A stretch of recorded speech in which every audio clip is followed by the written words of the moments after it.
रूस भारत के साथ आ गया है। राष्ट्रपति पुतिन ने प्रधानमंत्री मोदी को फोन किया। उन्होंने भारत के पहलगाम में हुए आतंकी हमले की कड़ी निंदा की। राष्ट्रपति पुतिन ने निर्दोष लोगों की मौत पर गहरी संवेदना जताई।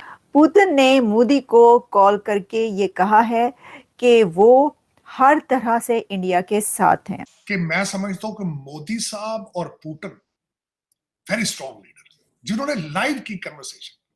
पुतिन ने जोर देकर कहा कि इस घिनौने हमले के दोषियों और उनके समर्थकों को न्याय के कटघरे में लाना चाहिए। दोनों नेताओं ने भारत और रूस के विशेष और विशेषाधिकार प्राप्त रणनीतिक साझेदारी को और गहरा करने की प्रतिबद्धता दोहराई। रशिया की ये कॉल इस समय में, इस टाइमिंग में इंडिया के लिए बहुत ज्यादा अहमियत की हामिल है। मैं कहूंगा कि एक लीडर के तौर पे अपने आप को वर्ल्ड स्टेज पे लेके आ रहा है, लेकिन उसके पीछे उनकी बड़ी मजबूत इकोनॉमी, उनकी विल, उनकी हुकूमत की जो गवर्नमेंट वहां पे चल रही है, साबित करती है कि रूस ही एकमात्र ऐसा देश है जो भारत के साथ हर मुश्किल घड़ी में खड़ा होता है।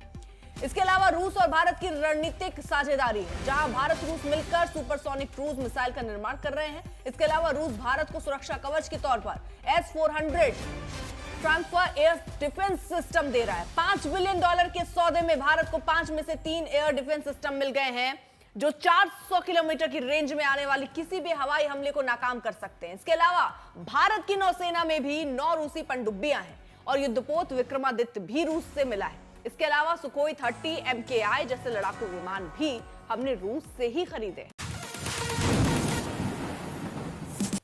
सबसे पहले आपको बताएं कि प्रेसिडेंट पुतिन की तरफ से प्राइम मिनिस्टर नरेंद्र मोदी को यह कहा गया है कि परपिट्रेटर्स, फैसिलिटेटर्स, बैकर्स, प्लानर्स को सजा दी जाए, को पनिश किया जाए। हम इससे इत्तेफाक करते हैं, हम आपके साथ हैं।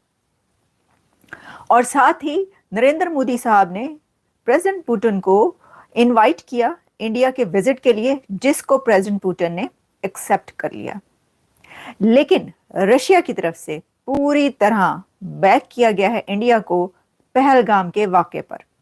और प्रेसिडेंट पुतिन ने ये कहा है कि आप जो कह रहे हैं हम वो समझते हैं कि वो सही है और हम आपके साथ हैं इस मुश्किल घड़ी में, और हम आपके स्टैंड के साथ स्टैंड करते हैं। अब ये इतना अहम क्यों है? क्योंकि आप ये कहेंगे कि रशिया और इंडिया तो हमेशा से बहुत अच्छे दोस्त हैं, बहुत क्लोज पार्टनर्स हैं, अलाइज हैं, तो फिर ये तो होना ही था। नहीं, इसकी वजह ये है कि अब से कुछ घंटे पहले पाकिस्तान के जो एम्बेसडर हैं रशिया में, खालिद जमाली, उन्होंने वहाँ पर एक इंटरव्यू दिया और इंटरव्यू देते हुए उन्होंने ये कहा कि इंडिया के साथ पाकिस्तान का जो इस वक्त चल रहा है, तो अगर इंडिया हमला करता है पाकिस्तान पर तो पाकिस्तान के पास जो भी ऑप्शंस हैं उन सब को इस्तेमाल किया जाएगा। और इसमें उन्होंने न्यूक्लियर चॉइस का भी जिक्र किया कि हाँ, एटमी हथियार भी इस्तेमाल किए जा सकते हैं। अब देखिए, एम्बेसडर जो है वो ये बात कर रहा है। कहा जा रहा है कि ये उन्होंने जो है वो इसीलिए इंटरव्यू दिया था ताकि वो ये बात कह सकें रशिया में रहते हुए। और फिर ये भी इससे पहले बात की गई थी कि उन्होंने जो रशिया की अथॉरिटीज़ हैं उनसे बात की है कि ये जो कुछ हो रहा है इसमें इंडिया को रोका जाए, किया जाए। अच्छा, इससे पहले आप जानते हैं कि सर्गेई लारोव ने बात की थी external affairs minister doctor Jaishankar के साथ, और उसके बाद डॉक्टर जयशंकर ने ये कहा था कि यही परपिट्रेटर्स एंड जो बैकर्स हैं उनको नहीं छोड़ा जाएगा।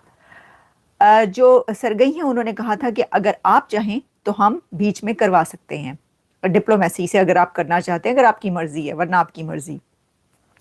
जब ये दोनों चीज़ें तो हैं ही, लेकिन अब एक और बड़ी डेवलपमेंट इसी से जुड़ी हुई वो ये है कि इस वक्त UNSC का एक इजलास हो रहा है, यूनाइटेड नेशन सिक्योरिटी काउंसिल की एक मीटिंग हो रही है, और वो मीटिंग ग्रीस से कहकर पाकिस्तान ने इसलिए रखवाई है, जो कि कहा जा रहा है वैसे तो मीटिंग्स होती भी रहती हैं, उस तरह भी हो सकती है, लेकिन उसके अंदर ये कहा गया है कि पाकिस्तान की तरफ से ग्रीस को ये कहा गया कि मीटिंग हो और इसके अंदर ये वाला मामला लाया जाए और पाकिस्तान को सपोर्ट किया जाए, या ये जो इस वक्त सिचुएशन बनी हुई है कि इंडिया किसी भी वक्त हमला कर सकता है, उसके ऊपर बात की जाए।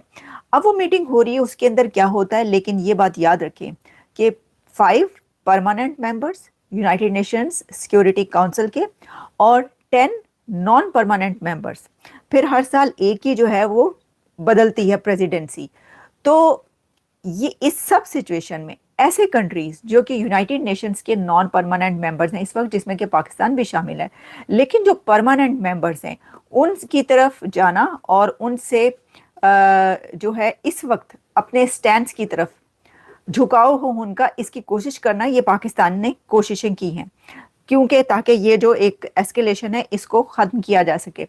तो इसके लिए जो सोमालिया में टेलीफोन कॉल गई थी उसमें भी जो है वो यही बात हो सकता है कि कंट्रीज़ को ज़्यादा से ज़्यादा कंट्रीज़ को जो है वो अपनी तरफ किया जाए। लेकिन इसमें एक और बात आप सुन लें, वो ये है कि यूनाइटेड नेशंस सिक्योरिटी काउंसिल के हो सकता है कि मीटिंग में और आने वाले इजलासों में ये फैसला दिया जाए कि जो शिमला एग्रीमेंट पाकिस्तान की तरफ से सस्पेंड किया गया उसको क्यों किया गया, उसको दोबारा से जो है वो शुरू किया जाए।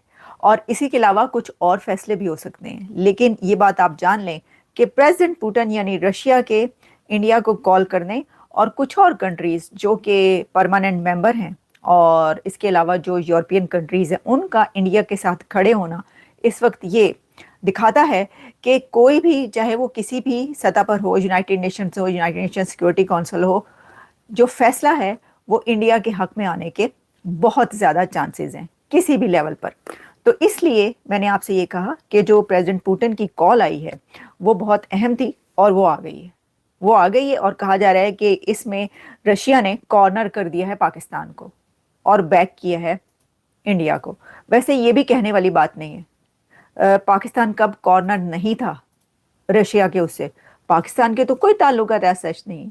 तो बहुत अरसे के बाद अभी दोस्तों, आपका फास्ट नॉलेज फैक्ट में स्वागत है। भारत के मित्र देश रूस के राष्ट्रपति व्लादिमीर पुतिन ने आज सोमवार को प्रधानमंत्री नरेंद्र मोदी से फोन पर बात की और कहा कि रूस आतंकवाद के खिलाफ भारत की लड़ाई का पूरा समर्थन करता है। इसके साथ ही उन्होंने पहलगाम आतंकवादी हमले के साजिशकर्ताओं को न्याय के कटघरे में लाने की बात का भी समर्थन किया। इसके अलावा पुतिन ने आतंकवादी हमले को बर्बर करार दिया और दोनों नेताओं ने हर तरह के आतंकवाद के खिलाफ बिना समझौता किए लड़ाई की जरूरत पर जोर दिया है। इसके अलावा व्लादिमीर पुतिन ने इस वर्ष भारत में आयोजित होने वाले वार्षिक भारत रूस शिखर सम्मेलन के लिए प्रधानमंत्री का निमंत्रण भी स्वीकार कर लिया है। दोस्तों, भारत रूस की दोस्ती तो वर्षों पुरानी है, जिसके आगे पाकिस्तान तो कुछ भी नहीं है। जहां तक कि रूस कहता है कि भारत को वो हर एक मिसाइल देने के लिए तैयार है, जिस चीज की भी भारत को अगर जरूरत पड़ेगी तो वो हर एक प्रकार की मिसाइल भारत को दे देगा। इसके अलावा कल ही डॉक्टर एस जयशंकर ने रूसी विदेश मंत्री से भी बात की थी, जिन्होंने भारत का पूरा समर्थन किया था।